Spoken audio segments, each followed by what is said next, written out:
नमस्कार दोस्तों, मैं अंकुर उपाध्याय स्वागत करता हूं आप सभी का आपके अपने YouTube channel share market analysis में। दोस्तों, एक ऐसा स्टॉक जिसके लिए बड़ी खबर आते हुए दिखी है आपको वीकेंड के दौरान, और वो है HAL यानी हिंदुस्तान एरोनॉटिक्स लिमिटेड। कंपनी को वीकेंड पे सरकार की तरफ से महारत्न कंपनी का दर्जा मिला है दोस्तों। जी हाँ, HAL को महारत्न का स्टेटस मिल चुका है और अभी ये देश की 14th ऐसी कंपनी बनी है जो महारत्न कंपनी है। दोस्तों, जब भी इस प्रकार के डेवलपमेंट्स होते हैं ना, तो स्टॉक में एक रैली बनती है। उम्मीद मेरी ये है कि HAL का शेयर भी कल 3 से 5% तक भागना चाहिए। इससे पहले हमने इरेडा के शेयर को देखा था, जब वो I think IREDA Navratna company का दर्जा मिला था इरेडा को। आई थिंक अब महारत्न में आती है नहीं, अभी शायद नवरत्न है इरेडा। 2030 तक महारत्न की तैयारी में है। मैंने आपके साथ अपडेट शेयर करी थी, तो इरेडा का शेयर अराउंड 7% भागा था। देखो, जब इस प्रकार की चीजें होती है ना, तो आपको समझ में आना चाहिए कि ये वन डे वंडर होता है, यानी एक दिन की तेजी होती है। ये एक अच्छी खबर है, एक कंपनी का स्टेटस बना है यहां पहुंचने का। ये इस तरीके से आप टेक लीजिए। स्टॉक कल भाग सकता है, लेकिन वो सस्टेनेबल तेजी नहीं होगी। हो सकता है गिरे। सस्टेनेबल तेजी कंपनी के फाइनेंशियल्स के दम पर ही होगी। नो डाउट महारत्न बनना अपने आप में बड़ी काबिलियत चाहिए होती है, और महारत्न बनने से कंपनी को कुछ एडिशनल बेनिफिट्स भी मिलते हैं जो अब इस कंपनी को मिलेंगे, और उसको मार्केट पॉजिटिवली सेलिब्रेट भी करेगा। HAL की बात करें दोस्तों, तो जैसा कि मैंने बोला 14th कंपनी बनी है, ये महारत्न बन गई है अभी ये भारत की। Hindustan aeronautics joins Maharatna League, becomes India's 14th PSU to get top status। तो ये अपडेट आते हुए दिख रही है यहाँ पे आप सभी के साथ। मैं आप सभी को दोस्तों बताना चाहूँगा कि जो HAL का शेयर है, या पूरा डिफेंस क्षेत्र देख लीजिए, शिपिंग देख लीजिए, इनमें वापस से तेजी आने लगी है। पहले मैं HAL की ही बात करूंगा, क्योंकि हम डिटेल में इसी को डिस्कस करने आए हैं इस वीडियो में। 4446 पे आके खड़ा हो गया है स्टॉक। मेरे को लगता है अराउंड, अभी टेक्निकल स्ट्रक्चर खराब है, वीक है, लेकिन इस खबर के चलते कहीं ना कहीं टेक्निकल स्ट्रक्चर में सुधार आएगा, और आपको हो सकता है 4650 का लेवल आता हुआ दिखे।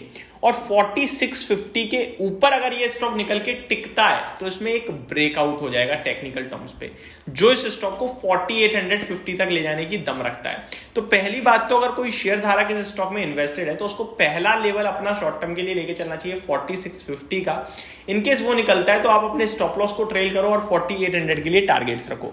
अगर कोई लंबी अवधि का इन्वेस्टर है, तो वो बैठा रहे, बना रहे, कोई दिक्कत का चिंता का विषय नहीं है। इनफैक्ट बाय ऑन डिप के लिए मैंने आपसे कहा भी था, इस स्टॉक में 4000 रुपए के करीब, 4000 रुपए पे लिया तो ठीक है। अदरवाइज अभी टेक्निकली जब तक ये स्टॉक 4850 या फिर 4900 के ऊपर निकल के सस्टेन नहीं करता है, तब तक फ्रेश राउंड ऑफ तेजी इतनी जल्दी नहीं आएगी। उससे पहले हो सकता है स्टॉक आपको नीचे में भाव दिखा दे।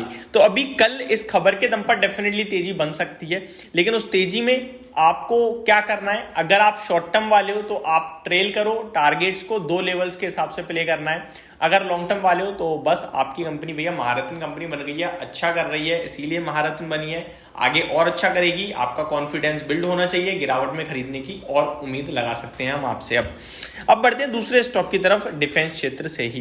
देखो, ऑर्डर्स की कमी नहीं है डिफेंस क्षेत्र में। BDL, इस स्टॉक की बात करें तो इसमें भी बड़ी गिरावट के बाद कहीं ना कहीं बाउंस बैक के संकेत आते हुए दिख रहे हैं। अब BDL का स्टॉक अगर किसी के पास है दोस्तों, तो मेरा इस पे 1050 रुपए तक का व्यू था कि 1050 तक के लो लग सकते हैं इस स्टॉक में। ऑलमोस्ट नियर बाय आते हुए दिखे हैं। अभी कहीं ना कहीं ऐसा लग रहा है कि स्टॉक जो लेवल दिखा चुका है नीचे में 1080 या 1100 रुपए करीब के, इसके नीचे जाने को तैयार नहीं है, और वापस से फ्रेश राउंड ऑफ तेजी आ सकती है।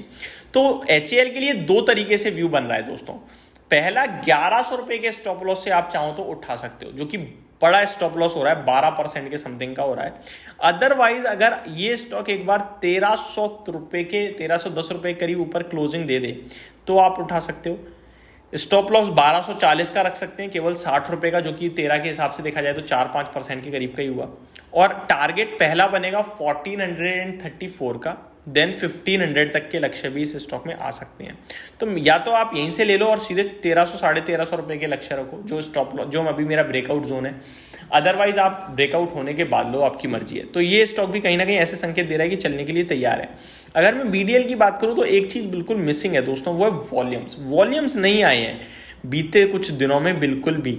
तो वॉल्यूम्स अगर आ जाते हैं ना, तो डबल कॉन्फिडेंस हो जाता है। अब बात करते हैं शिपिंग में मजगांव डॉक की। ये काफी अच्छा कर रहा है दोस्तों। दोबारा से क्या करना चाहिए, एक शानदार पुल बैक बाउंस बैक देखने को मिला है हमें, बट अभी टेक्निकल टर्म्स पे स्ट्रॉन्ग नहीं दिखता है दोस्तों। ये उछाल टिकेगा नहीं टिकेगा वो मेरे को क्लोजली वॉच करना है। बाकी देखा जाए तो स्टॉक में उछाल काफी बढ़िया आया है। अभी इतनी जल्दी फ्रेश एंट्री के बारे में मेरे को लगता है जल्दबाजी होगी सोचना। अगर मैं 3 महीने की व्यू के हिसाब से देखूँ तो कंटिन्यू गिरता ही जा रहा है, बीच बीच में इस प्रकार के उछाल आते रहते हैं, बट स्टॉक टिकता नहीं है ऊपर। तो देखने वाली बात है इस बार टिकेगा या नहीं टिकेगा। बाकी जब रिजल्ट्स आएंगे दोस्तों, तो अगर रिजल्ट्स अच्छे आ गए, चाहे वो HAL हो, BDL हो या BEL हो, या वो मजगांव हो, कोचिन हो या गार्डन रीच हो, जिसके भी नंबर्स अच्छे आए उसी स्टॉक में लॉन्ग पोजीशन बनाने के लिए कहूंगा, उसी स्टॉक में आपको एड ऑन डिप करने के लिए बोलूंगा। और अगर खराब आए देन डेफिनेटली ये स्टॉक यहां से भी 15-20% टूटेंगे। तो रिजल्ट बहुत ज्यादा मैटर करते हैं दोस्तों, क्योंकि स्टॉक भागे हुए बहुत है, गिरावट भी बहुत हुई है, अब साइडवे हो गए हैं। अब इनके लिए अगला ट्रिगर खबर नहीं बनेगी, अगला ट्रिगर इनके नंबर्स ही बनेंगे, अर्निंग ही बनेगी। तो अर्निंग्स पे क्लोजली वॉच करिएगा, और जैसे ही नंबर आएंगे मैं अपना व्यू डेफिनेटली आपके साथ नया शेयर करूंगा, तेजी मंदी एक्यूमुलेशन क्या करना है क्या नहीं। तो ये मेरी तरफ से एक अपडेट थी। Thank you so much for watching this video. Have a great day guys.